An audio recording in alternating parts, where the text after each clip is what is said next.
Padang City is a big city located in West Sumatra Province, Indonesia, where is Universitas Muhatta located.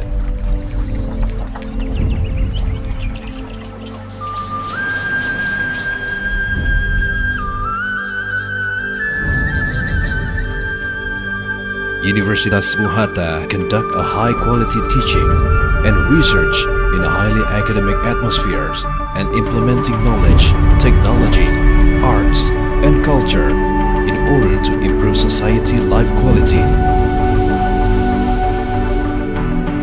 Well-known greeting name of Dr. Muhammad Hatta, used as the name of Universitas Muhatta, established April 20, 1981.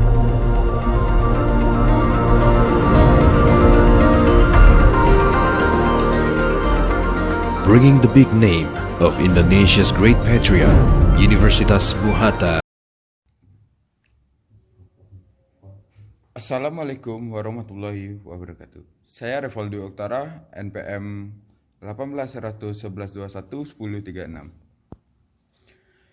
Pendekatan makroekonomi, pandangan klasik, Keynes, dan pendekatan masa kini. University Bung Hatta. Pandangan ahli ekonomi klasik, dalam suatu perekonomian yang diatur oleh mekanisme pasar, tingkat penggunaan tenaga kerja penuh akan selalu tercapai. Pandangan ahli ekonomi klasik, pandangan ini didasarkan kepada keyakinan bahwa di dalam perekonomian tidak akan terdapat kekurangan permintaan. Hal tersebut berdasarkan pandangan Jean Baptiste tahun 1767-1832. Supply creates its own demand. Contoh corak kegiatan ekonomi subsisten, perusahaan rumah tangga. Sedangkan kegiatan perekonomian modern ada di situ perusahaan, rumah tangga, lembaga keuangan, penanam modal. Penentuan suku bunga. Menurut pandangan klasik, suku bunga menentukan besarnya tabungan maupun investasi yang akan dilakukan dalam perekonomian. Setiap perubahan dalam suku bunga akan menyebabkan perubahan dalam tabungan rumah tangga dan permintaan dana untuk investasi perusahaan. Perubahan tersebut berlangsung sampai jumlah tabungan dan jumlah permintaan dana investasi tercapai. Dalam perekonomian yang lebih maju, penerima pendapatan akan menyisihkan sebagian pendapatan mereka untuk ditabung. Tabungan ini akan dipinjamkan kepada para pengusaha dan mereka akan menggunakan tabungan itu untuk investasi, yaitu melakukan pembelian barang-barang modal. Jumlah tabungan rumah tangga pada waktu perekonomian mencapai penggunaan tenaga kerja penuh akan selalu sama dengan jumlah seluruh investasi yang akan dilakukan oleh para pengusaha. Maka dalam perekonomian pengeluaran agregat pada penggunaan tenaga kerja penuh akan selalu dapat mencapai tingkat yang sama dengan penawaran agregat pada penggunaan tenaga kerja penuh. Ahli-ahli ekonomi klasik berpendapat dalam perekonomian akan selalu tercapai tingkat penggunaan tenaga kerja penuh oleh karena pengeluaran agregat dapat mencapai tingkat penawaran agregat pada penggunaan tenaga kerja penuh. Fleksibilitas upah dan kegiatan ekonomi. Apabila terjadi pengangguran, mekanisme pasar akan menciptakan penyesuaian di dalam tenaga kerja sehingga akhirnya pengangguran dapat dihapuskan. Apabila dalam perekonomian terdapat pengangguran, para pengangguran akan bersedia bekerja pada tingkat upah yang lebih rendah dari yang berlaku di pasar. Keadaan ini akan menimbulkan kekuatan-kekuatan yang akan menurunkan tingkat upah, dan penurunan dalam tingkat upah ini akan memperluas tingkat kegiatan ekonomi. Penentuan tingkat kegiatan perekonomian. Jumlah barang modal yang tersedia dan digunakan dalam perekonomian yang disimbolkan dengan Q, jumlah dan kualitas tenaga kerja yang tersedia dalam perekonomian yang disimbolkan dengan L, jumlah dan jenis kekayaan alam yang digunakan R, tingkat teknologi yang digunakan T, atau rumusnya Y sama dengan F dalam kurung Q LRT tutup kurung.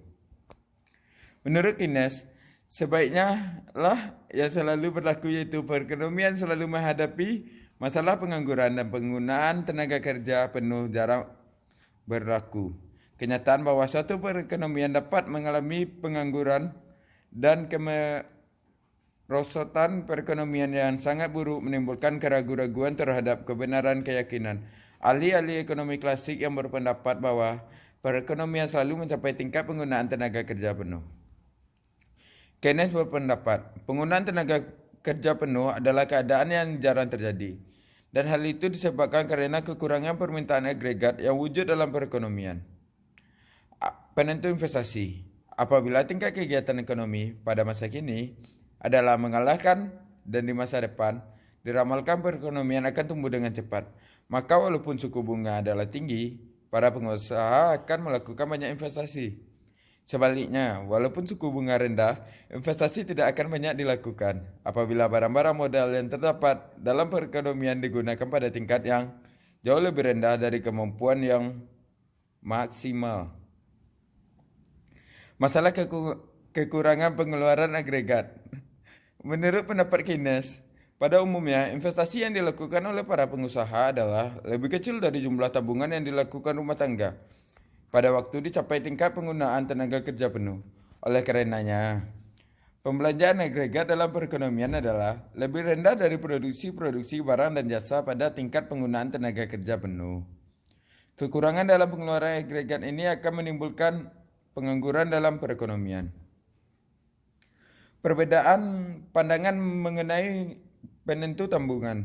Pada pandangan klasik menyatakan makin tinggi suku bunga, makin banyak tabungan yang dilakukan oleh masyarakat.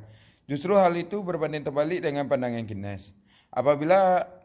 Keynes berpendapat, apabila tingkat pendapatan nasional rendah, tabungan masyarakat negatif. Keadaan ini berarti masyarakat menggunakan tabungan di masa lalu untuk membiayai hidupnya.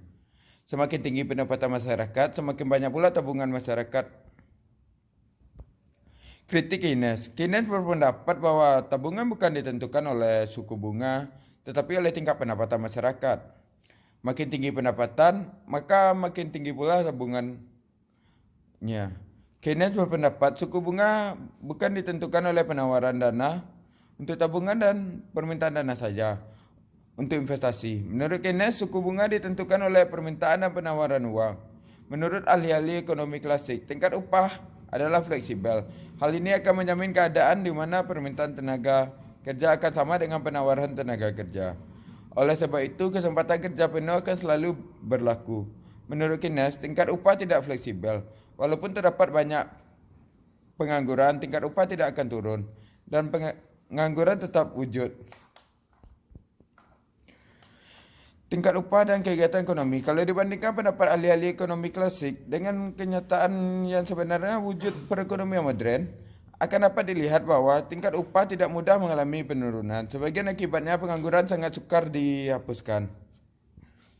Dalam perekonomian modern, terdapat persatuan-persatuan pekerja yang selalu mempertahankan dan memperjuangkan perbaikan nasib para pekerja. Usaha ini termasuklah menjaga agar para pekerja diberi upah yang wajar. Persatuan pekerja akan selalu menerima setiap usaha untuk menurunkan tingkat upah yang dibayarkan kepada pekerja. Kekuatan ini menyebabkan tingkat upah tidak mudah untuk diturunkan. The General Theory of Employment, Interest and Money. Berdasarkan kritik-kritiknya, Keynes selanjutnya mengemukakan teori mengenai penentuan kegiatan ekonomi dan penentuan kesempatan kerja dan peranan uang dalam mempengaruhi kegiatan ekonomi. Pandangan ini diterapkan dalam buku The General Theory of Employment, Interest and Money. Menurut pandangan Keynes, tingkat kegiatan ekonomi ditentukan oleh permintaan efektif, yaitu pengeluaran agregat yang akan wujud dalam suatu perekonomian dalam suatu waktu tertentu. Permintaan efektif adalah permintaan yang disertai oleh kemampuan membayar barang dan jasa yang diminta tersebut. Perkembangan analisis makroekonomi. Perkembangan analisis makroekonomi sesudah Keynesian adalah munculnya 4 pemikiran baru, yaitu monetaris, klasik baru atau rational expansion, supply side, new Keynesian. Golongan monetaris. Golongan ini diperoleh oleh Milton Friedman yang lama mengembangkan karirnya di Universitas Chicago. Golongan ekspektasi rasional klasik baru. Yang pertama, teori ini menganggap bahwa semua pelaku kegiatan ekonomi bertindak secara rasional, mengetahui seluk-beluk kegiatan ekonomi, dan mempunyai informasi yang lengkap mengenai peristiwa-peristiwa dalam perekonomian. Mereka juga dapat meramalkan keadaan-keadaan yang akan berlaku di masa depan. Selanjutnya, dengan pemikiran yang rasional, mereka dapat menentukan reaksi terbaik terhadap perubahan yang diramalkan akan berlaku. Yang kedua, teori ekspektasi rasional berpendapat bahwa semua jenis pasar beroperasi secara efisien ke atas perubahan yang berlaku. Santai dulu ya, Bas.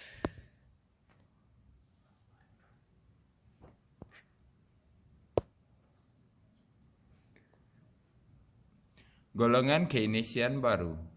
Golongan ahli ekonomi masih belum dapat menerima pandangan-pandangan yang mengkritik pemikiran Keynesian dan masih tetap yakin akan kesesuaian pandangan Keynes yang utama. Slow guys. Pada dasarnya, mereka belum dapat menerima kritik. Golongan ekspektasi rasional yang berkeyakinan sistem perekonomian pasaran adalah sempurna dan dapat dengan sendirinya membuat penyesuaian sehingga perekonomian cenderung akan mencapai kesempatan kerja penuh. Mereka menunjukkan kelemahan mekanisme dalam pasar barang dan pasar faktor produksi yang mengakibatkan penyimbangan yang berkepanjangan dari kesempatan kerja penuh mungkin berlaku. Relax dulu ya biar nggak panik.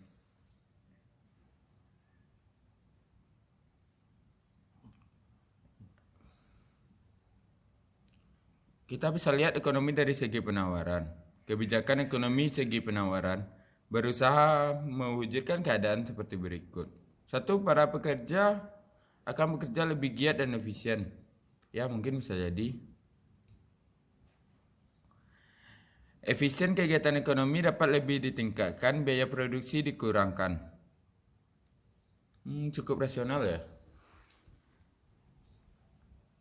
Mengembangkan peranan pihak swasta dan mendorong lebih banyak persaingan. Ya, bisa jadi.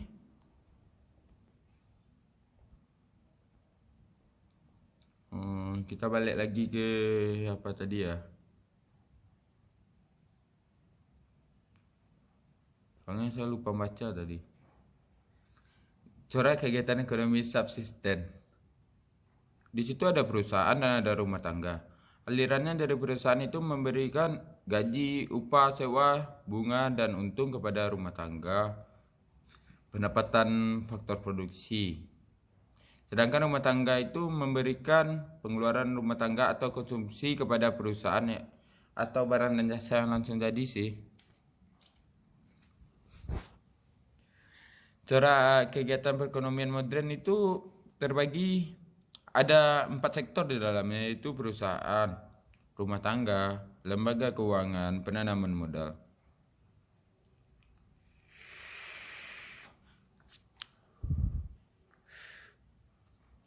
Perusahaan itu memberikan gaji, upah, sewa, bunga, dan untung kepada rumah tangga. Pendapatan faktor-faktor produksi lah. Sedangkan rumah tangga membeli aliran tabungan ke lembaga keuangan.